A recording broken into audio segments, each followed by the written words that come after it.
Do you need to replace the keyboard controller on your Dell G16 7630? Well, I'm going to show you how. Also, you can click the top right of the screen to find this part or tools or additional help on our website, including written step-by-step tutorials with detailed images.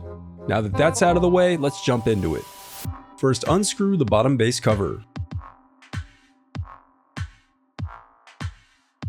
Then use a plastic scribe to pry apart and remove the bottom base cover. To prevent static discharge, I recommend disconnecting your battery before moving any further. Next, unscrew and remove the battery.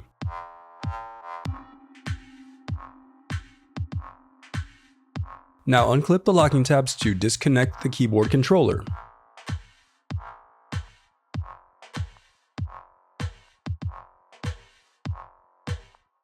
Now unscrew and remove the keyboard controller board.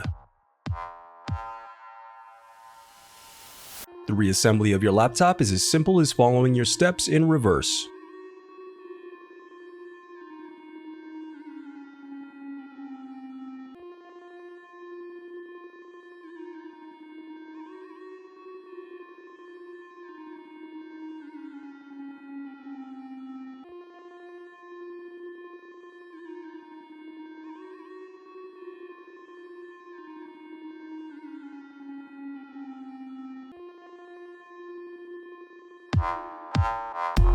If you still need help, you can visit partspeople.com and view printable DIY instructions to help you along the way. We also have playlists of thousands of Dell tutorials for hundreds of different models, so keep checking back. Thanks for watching.